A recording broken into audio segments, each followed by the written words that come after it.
Cathleen Houlihan 2, A Nation Once Again, the second lecture in the series on Ireland in Revolution. In the first of these lectures on Cathleen Houlihan, I offered you 10 theses about the play, discussing different aspects of its meaning, some more basic than others. This week what I want to do is offer a close reading of David Lloyd's complicated article, Nationalisms Against the State, using Cathleen Houlihan the play as an example in order to tease out some of David Lloyd's dense insights. The good news for anyone who found this article challenging, apart from the fact that it is challenging, is that we'll be studying it throughout the course, and different aspects of Lloyd's analysis will become relevant or salient at different times in our analysis of Cathleen Houlihan and the rest of Yeats's career. There's a sense in which this article by Lloyd contains an analysis of most of the aspects of this course, so we'll be able to return to Lloyd time and again to situate our reading of Yeats's work. In order to navigate Lloyd's article, I'm going to offer you 10 quotes and seek to explain them, using Cathleen Houlihan as our example. Quote 1. Nationalism is inconceivable except as a product of modernity. Here Lloyd is referring to Benedict Anderson's celebrated analysis of the nation as an imagined community. Anderson's point was that in order for people to be able to imagine themselves as a nation, a group of people living in the same space at the same time, they need a profoundly modern infrastructure of imagination based in print capitalism. They need newspapers, novels, ballad songs and sheets, which Lloyd refers to as cultural forms in which the abstract simultaneity of the nation can be imagined. In other words, you can't really have a nation until you have the Irish Times, a newspaper that everyone in that nation can buy on the same day, which has the same content, the Irish News. So this is why it's inconceivable except as a product of modernity. You need newspapers and novels, for example, to set up what he calls an homogeneous empty time, the time of the nation. At the same time, Lloyd tells us nationalism is seen as a vehicle or the stimulus for the resurgence of atavistic or pre-modern feelings. He quotes Tom Nairn's observation that the nation-state is like a modern Janus, one face to the future and one face to the past. Depending on who you speak to, nationalism is either a progressive force, culminating in independence and a nation-state, or a kind of backward look, a resurgence of ethnic cleansing, irrationalism, hatred, separatism. In this reading, the state is a kind of bulwark against nationalism, against the resurgence of atavistic forces, that civilization, in the form of the centralized state, has struggled to expunge or contain. We can see what Lloyd means here if we return to the cartoon of the two rivals.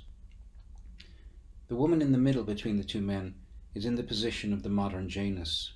She can either face forward or backwards, and forwards is what we saw earlier as the respectability of marriage and materialism, but also of constitutional politics, the flowers in the shape of a land bill. Behind her is violence, dynamite, the Land League, the Fenians, atavism and resurgence, a kind of simian ape. And these are the two forces that every nation must contend with, constitutionalism and irrationalism. This leads to a further claim that it is as a consequence of nationalism's historically transitional status that its structure is marked by ambivalence, its modernity constantly intertwined with atavism. What does Lloyd mean here?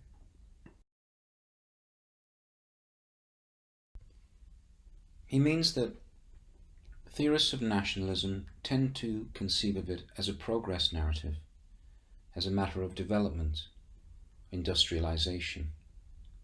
Hence, nationalism is seen as a transitional vehicle or detour on the way to the cosmopolitanism or socialism that is the proper end of history.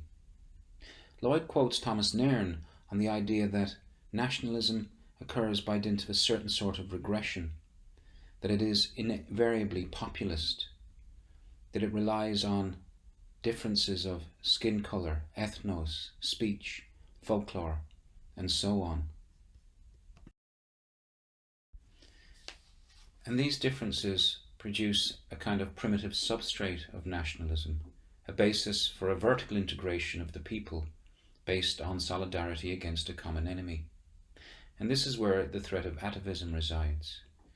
If it's possible to go forwards, it's also possible to go backwards. But the problem Lloyd sees is that historians have generally ratified the idea that the story of the nation is a story of progress, the conversion of this into this.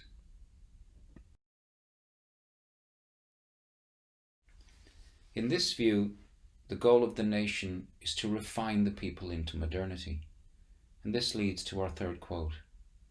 For where the nation state is assumed as the proper end of historical processes, says Lloyd, only one line of development can be seen as the properly historical in history. In other words, nationalism causes history to be read backwards through the lens of the nation state, and only those movements or potentials in a nation that contributed to the formation of the nation come to matter. Other popular movements are absorbed into this historically progressive trajectory. What is significant in them is the set of traits that lends themselves to national ends. Other traits, says Lloyd, which may indeed be incompatible with nationalism, are then relegated to the residual space of historical contingency. He's talking about things like spiritualism, modes of organization and communication that are outside of the modern grasp of print capitalism. And these come to constitute the nonsense, the irrepresentable of historiography. In other words, the story of the nation excludes certain aspects of the past in order to consecrate others. And these primitive potentials, the primitive substrate, is written out of history into what Lloyd calls the mythopoeic space of arrested development and fixity vis-à-vis the forward movement of nationalism itself.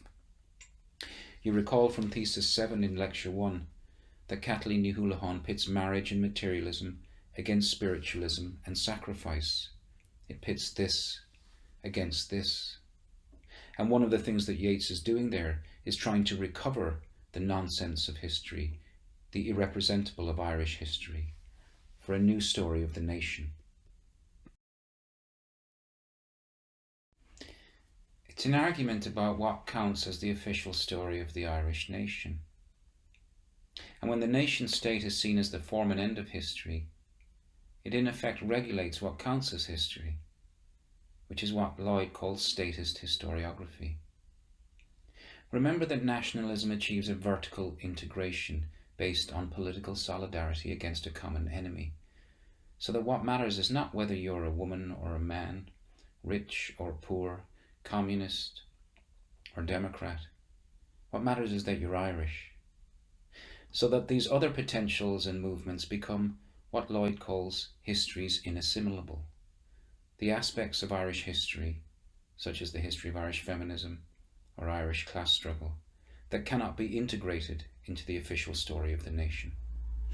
And this is why Lloyd concludes that the imagination of the nation becomes both the form and the representational limit of history.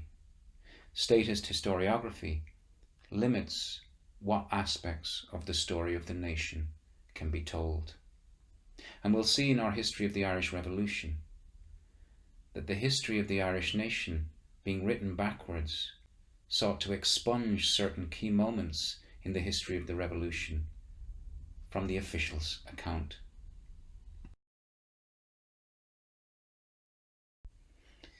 In other words, if nationalism is a progress narrative, then there are certain other aspects of national life that need to be written out of history in order for the story of the nation to constitute itself.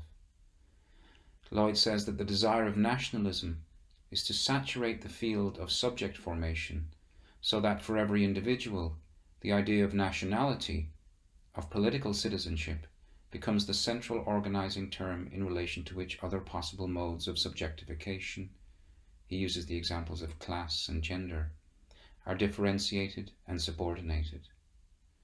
In other words, Sure, it's important if you're poor or a woman or a communist. But for the moment, what we need to do as a matter of strategy is to subordinate those movements to the achievement of the nation.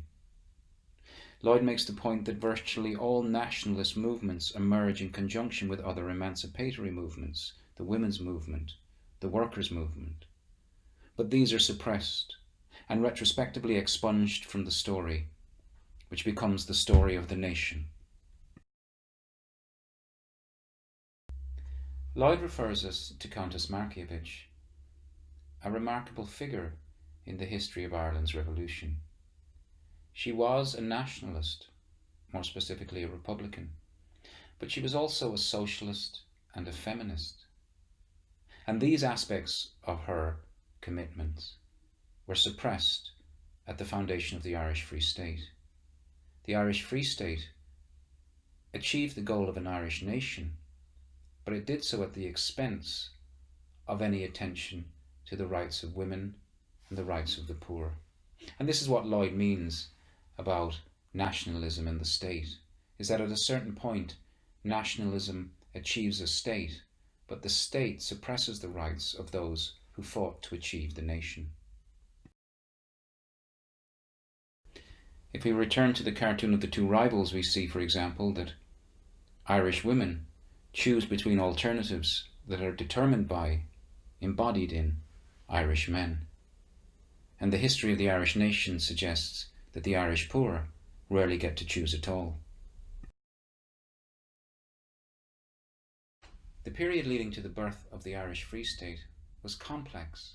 There were all sorts of movements happening, movements for women's rights, class struggle, but all of this came to an end with the birth of the Irish Free State, which is what Lloyd means when he says that the superordination of the state form puts an end to the process that maintains nationalism as an element of broader, more complex and often internally antagonistic social formations.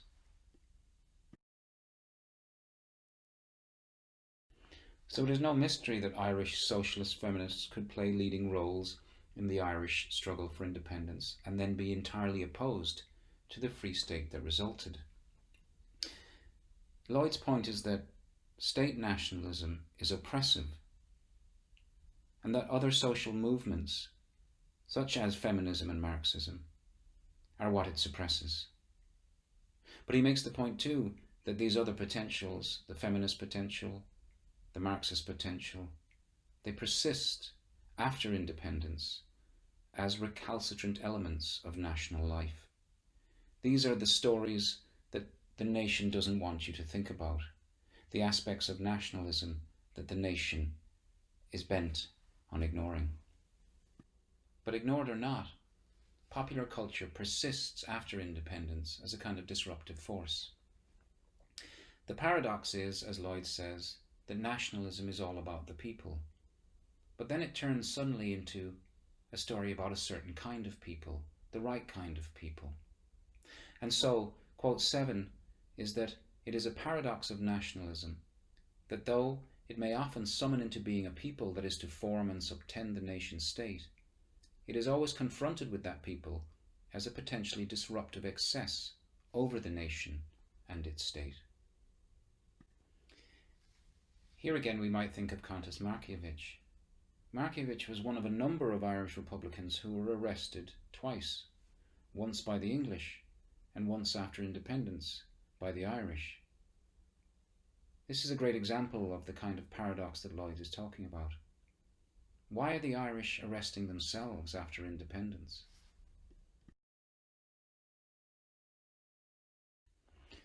The answer is that these forces are now being constituted as threats to the nation. The wrong kind of people, the wrong kinds of desires. Faced with this strictly uncontainable excess, says Lloyd, the state designates it irrational, primitive, or criminal, so that the very forces that brought the nation into being are now part of the problem. This leads to our 8th quote, in which Lloyd suggests that the emergence of the modern state is inseparable from a massive restructuring of the modes of interpolation by which individuals are transformed into citizen subjects. Lloyd suggests that the disciplining of the individual subject, which takes place by way of what the subject learns to desire, paves the way for the socialization of the subject in accord with the ethical maxim of learning to will one's own subordination. What does this mean? Well, think again of our woman between two men in the Two Rivals cartoon.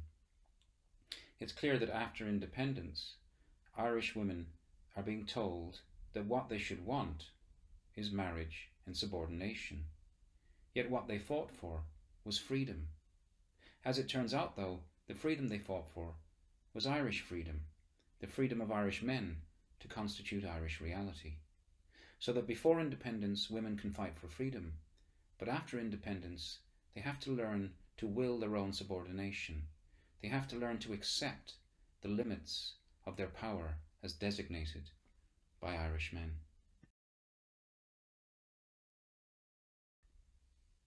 You recall that the nationalist struggle suggested that what was required was a temporary suspension of class or feminist concerns. Lloyd's point is that after independence, that suspension, that tactical subordination, becomes permanent.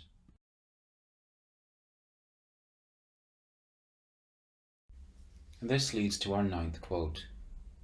The sense of the state depends on the relegation of other modes of sociality to the domain of nonsense. The state must expunge cultural or social forms that are in excess of its own rationality and whose rationale is other to its own. And here again, we can think of the two rivals. At a certain point, nationalism requires anti-colonial violence. But once independence is achieved and a certain kind of bourgeois respectability is attained, violence, including the violence of the past, is subject to a kind of retrospective revision. There's an ambivalence at the heart of nationalism about whether it wants a state or whether it wants to overthrow a state, whether it wants to represent the people or whether the people have to be disciplined in order to represent the nation. And this leads us to our final quote, that the modern state is always in a profoundly ambivalent relationship to the forces of rationality and irrationality at whose interface it is constituted. Cathleen Houlihan, we have said, is a political allegory in which Ireland is embodied as a woman. And in the cartoon, she has two choices, violence or respectability. Nationalism struggles to make up its mind between the two, and probably requires both at different points in its constitutive history. I hope this has helped you to begin to grapple with something of the complexity of Lloyd's take, and I'll see you next time for Yeats's Hopes and Fears for Irish Literature.